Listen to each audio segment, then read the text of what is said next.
Hi friends, Mahanadi சீரியலுக்கான upcoming episode என்னென்னு பார்க்கலாம். சாவியை கொடுக்குறாங்க கையில். இங்கே பாருடி, நீ போறியா கொடுத்தியா வந்தியான்னு இருக்கணும் அப்படிங்கல. ஏய் சாரதா என்னடி அப்படின்னு பாட்டி மறிக்கிறாங்க. குமரன்ட்ட கொடுத்து விடுறி அப்படிங்கல. அதெல்லாம் வேணாம்மா, வேணாம் அத்தை, நான் என் பிள்ளைய நம்புகிறேன். ஏய் காவேரி, இனியாவது என் பேச்சை கேட்பியா? எனக்கு மதிப்பு கொடுப்பியா? மரியாதை கொடுப்பியா? அம்மா என்னம்மா இந்த அம்மா என்னம்மா அம்மா என்னம்மாங்கிற தவிர காவேரி விழுந்து ஒன்றுமே வர மாட்டேங்குதுங்க. ஏங்க இப்படி இப்படி ஓப்பன் பண்ண பர்ஸ் இருக்கும் பார்த்தீங்களா, ஜிப்பு திறந்தது அப்படி ஈனுக்கிட்டு அப்படியே லைட்டாக அந்த மாதிரி ஈன்னு அழுதுகிட்டே இருக்கு. கண்ணி தண்ணி வருது. காவேரி நீ அழுகிறியோ இல்லைம்மா, எங்களுக்கு கண்ணிலேருந்து குளங்குளமாக வருதுமா தண்ணி.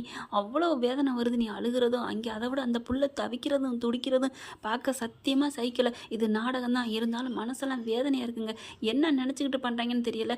நல்லா இருந்த நாடகமும் நாசமாக போன கதாசிரியர் அப்படின்னு தாங்க சொல்லணும். நம்மளை இதுக்கு நடுவில் பரட்டி எடுக்கிறாங்க. ஏன்னு தெரியல. நடுவில் இருக்க சட்டி தவிக்கிற மாதிரி கீழே நெருப்பு டைரக்டர் மேலே வெந்துக்கிட்டு இருக்குது. நீங்கள் நடுவில் இருக்க பானை எங்கே, நாங்கள் ரெண்டுக்கும் நடுவில் நாங்கள் மாட்டிக்கிட்டு முழிக்கிறோம் வீக்கா ஃபேன்ஸ்னு சொல்லணும். இங்கே பார்த்தீங்கன்னா அழுகுது. போய் சாவியை நீ கொடுத்ததுக்கப்புறம் உனக்கு எனக்கு எந்த சம்மந்தமும் இல்லை சங்காத்தமும் இல்லை அப்படின்னு சொல்லிட்டு அவனை தலைமொழிட்டு நீ வரதா இருந்தா வா, இல்லை நாங்கள் வேணாம், அவன் தான் முக்கியம், அந்த ப்ராடு பைய பித்தலாட்டக்காரன் அவனை நினச்சாலும் எனக்கு வேதனையாக வருதுடி, அவன் தான் முக்கியம் நீ நினச்சின்னா அங்கே இருந்துக்கோ, நாங்கள் வேணான்னு சொல்ல, தாராளமாக நீ இருந்துக்கோ அப்படின்னு சொல்லல. காவேரி சந்தோஷப்படுதா. ஆனால் அதுக்கப்புறம் எங்கள் மூஞ்சிலே நீ முழிக்கக்கூடாது, நான் செத்தாலும் கூட என் முகத்தில் முழிக்கக்கூடாது, இதுக்கு தயார்னா அந்த சாவியை வாங்கிட்டு போ அப்படிங்கிற. காவேரி அம்மா அம்மா அப்படின்னு தான் நான் தான் சொன்னேனே, அம்மா அம்மாங்கிற தவிர என்னங்க ஒரு எல்கேஜி பிள்ளை கூட ஏன்னு மெண்டு எனக்கு ஐஸ்கிரீம் வேணும் அப்படிங்கிற. போகாத, உனக்கு சளி பிடிச்சிருக்கு, நாங்கள் வாங்கி தரமாட்டோம் அப்படின்னா எனக்கு வேணும் அப்படின்னு கையை உதறிட்டு அந்த ஐஸ் வண்டிகிட்ட போயிட்டு எனக்கு ஐஸ் வாங்கித்தான்னு சொல்லும். அந்தளவு கூட அங்கே புத்தி இல்லை. விஜய் பற்றி நல்லா தெரிஞ்சிருந்து ஒரு வருஷம் குப்பை கொட்டியிருக்கிற, அப்படி உன்னை குழு குழுன்னு வச்சுருந்தானேடி, அதை விட என்னன்றி வைக்கணும். அந்த மாதிரி அழகழகான அந்த குமரன் அம்மா விட்டால் கூட சொல்லும் அவன் தங்கமான மனுஷன்னு சொல்லிட்டு. இப்போ சொல்லிட்டார்ல விவரமா, நான் விளையாட்டுக்கு சொன்னேன் எல்லாமேன்னு சொல்லி. அதை விட என்னங்க வேணும்? ஆசையாக நகை வாங்கி கொடுத்ததுன்னு, என் பொண்டாட்டிக்கு எத்துன்னு சொன்னதுன்னு, ஏன் நேற்று கொண்டு கூட சமைச்சு சமையல் ஊட்டி விட்டானேடி, நீ சாப்பிடாம இருக்கேன்னு சொல்லிட்டு. உனக்கு புரியலையா என்னம்மா நீ? ஆமாங்க, இப்போ இவங்கெல்லாம் என்ன ஒரு கான்செப்ட்னா, பாசமாக தான் இருந்தான், கல்யாணம் பண்ணிக்கலாம் நல்லபடியாக வாழலான்னு தான் இருந்தான், ஆனால் அந்த வெண்ணிலா வந்ததுனால தடமாறிட்டான் அப்படிங்கிற கான்செப்ட் நீ குமரன் எல்லாருமே கொண்டாடுறாங்க. அதை விட அந்த காதில் ஒன்றை வாங்கி போட்டாங்களாம், வீட்டுக்கு போ ஒரு வருஷம் முடிஞ்சிருச்சுன்னு அந்த ஒத்த வார்த்தையை பிடிச்சிக்கிட்டு ஆடுறாங்க. அந்த ஒரு வார்த்தை ஒரு நிமிஷத்தில் முடிஞ்சு போச்சு. ஆனால் அந்த இப்போ 2-3 நாளாக தவிக்கிறானே துடிக்கிறானே என் பொண்டாட்டி என் பொண்டாட்டி, அந்த ஒரு வார்த்தையிலே அடங்கி போச்சுங்க. என்னங்க பொண்ணு வாழ்க்கை முக்கியம்னு நினைக்க மாட்டேங்கிறாங்க. சாரதாவன் கொத்துக்கறி மாதிரி கொத்தணும் போல இருக்குது கேரக்டரை சொன்னேங்க. அப்புறம் பார்த்தீங்கன்னா இதில் தாத்தா அவங்களுக்கு தான் வக்காலத்து வாங்கிட்டு இருக்காரு, என்ன பண்ணி தொலைக்கிறதுன்னு.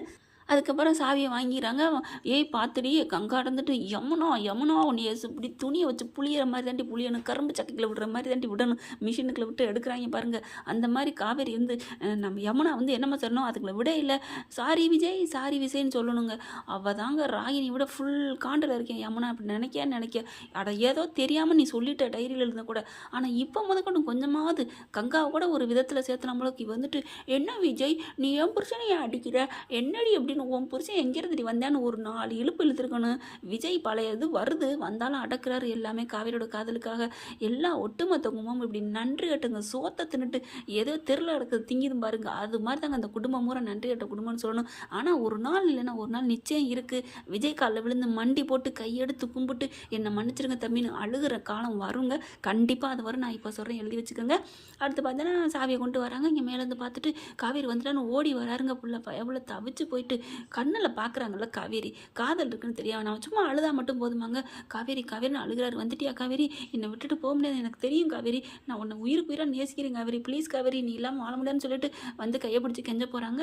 ஆனால் என்ன பண்ணுறாங்க, நான் சாவி கொடுத்துட்டு போகலான்னு வந்தேன், அப்படி போட்டா பாரு அருவாள் அப்படின்ற மாதிரி. என்ன காவேரி இப்படிலாம் பேசுகிற? இல்லைங்க நான் சாவியை கொடுத்துட்டு போக தான் வந்தேன் அப்படி சொல்லி. தாத்தா பாட்டி எனக்கு நீங்கள் இது வரைக்கும் ஆதரவு தந்ததுக்கு நன்றி, என்னை ஓட்டு போட்டவங்களுக்கு, என்னை ஜெயிக்க வச்ச உங்கள் மக்களே, பெருங்குடி மக்களே, உங்கள் அனைவருக்கும் நன்றி, கோடான கோடி நன்றி அப்படின்னு சொல்லிட்டு அரசியல்வாதி சொல்லிட்டு போவாங்க பாருங்க. அப்படித்தான் முடிஞ்சு போச்சு சொல்லி, இனிமேல் 5 வருஷம் கழிச்சு தான் உங்கள் ஏரியாவுக்கு வருவேன் அப்படின்னு போகிற மாதிரி. இனிமேல் உங்களுக்கு எனக்கு முடிஞ்சு போச்சு, நான் கிளம்புறேன் அப்படிங்கிற மாதிரி கிளம்புறாங்க. காவேரி காவேரின்னு அழுகிறாரு. ப்ளீஸ் காவேரி என்னை விட்டு போகாதுன்னு எம்படுத்தாங்க ஒரு மனுஷன் கெஞ்சுவேன். ஆனாலும் காவேரி முடியாது முடியாதுன்னு சொல்லிட்டு கிளம்புறாங்க. கிளம்பையில கையை பிடிச்சி இழுக்கிறாங்க. என் கையை விடுங்க, எங்கள் அம்மா வர சொல்லிட்டாங்க, அம்மா வர சொல்லிட்டாங்க, நான் வேணான்னு சொல்ல. அதுக்காக நான் வேணாம்மா காவேரி, தாத்தாலேருந்து ஏம்மா என் பிள்ளை உன் மேலே உயிராக இருக்கேம்மா அப்படிங்கல. இல்லை தாத்தா நான் போகணும் போகணும்னு சொல்லிட்டு இருக்கீங்களே. அப்படியே வாசல் வரைக்கும் வராங்க. பிடிச்சி கையை பிடிச்சி இழுத்துக்கிட்டே வராரு. ப்ளீஸ் காவேரி போகாதேன்ட்டு.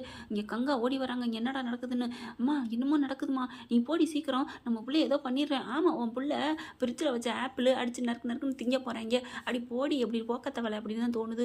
சாரதான் உன் வாயை 2 விரலையும் விடுத்து கிழிக்கணும் போல இருக்குடி. அதுக்கப்புறம் வர்றாங்க வேகமாக. என்னாச்சு, விடு விடு, ஏய் விடு அப்படின்னு சொல்லி அடிக்கிறாங்க. காவேரி காவேரிங்க, காவேரி விஜய் விஜய்னு இவங்கன்னு சொல்ல ஆரம்பிச்சிட்டாங்க. அதுக்கப்புறம் இழுக்கையில் அப்படியே தடுக்கி விட்டு கீழே விழுகிறாங்க. கீழே விழுந்த விட அப்படியே காவேரி மயங்கிடுறாங்க. ஐயோ என் தங்கச்சி என்னடா பண்ண, ஏங்க நான் என்ன பண்ணேன் அப்படிங்கிறாங்க. அம்மா அப்படிங்கிற எல்லாம் ஓடி வராங்க. அப்படியே மயங்கி அப்படியே விழுகிறாங்க. டக்குன்னு தூக்குறாரு. தூக்கி மடியில் தாங்க வைக்கிறாரு. நீ போடா அப்படின்னு சொல்லிட்டு தூக்கிக்கிட்டு இந்த சாரதை அப்படியே தூக்குறாங்க. காவேரி காவேரின்னு எழுப்புறாங்க. என்னடி ஆச்சு என்னடி ஆச்சுன்னு. தண்ணி கொண்டு வாங்க தண்ணி கொண்டு வாங்கன்னு சொல்லி ஓடி போய், தண்ணி கூட இல்லை, நீ தண்ணி எடுக்கணும், இவங்க தண்ணி தான் எடுக்கணும், நீ தான் போட்டிட்டு சாவியை கொடுத்துட்டியே, இந்த வீட்டுக்கு உனக்கு எந்த சம்மந்தம் இல்லடி, சிரிக்குமாவளே, அப்புறம் எங்கடி தண்ணி வரும். அதுக்கப்புறம் தண்ணி, அம்மா தண்ணி அப்படிங்கல. பாட்டி என்ன பண்ணாங்க, ஓடி போய் தண்ணி எடுக்கிறாங்க. அப்படியே தண்ணி வாங்கக்கூடாதுங்கிற மாதிரி பார்க்குது சாரதா. ஏன் சாரதா உன் வீம்பு வீராப்ப இதில் தான் காமிப்பியா, இது என்ன இருக்குது, அது யாரோ நீங்கள் வழிபோக்கன்னு நினச்சிக்கோங்க, நாங்கள் யாரோ வீடு நினச்சிக்கோ, இந்த தண்ணியை தெளி அப்படிங்கல. அப்படின்னு சொல்லி தண்ணியை வாங்குறாங்க.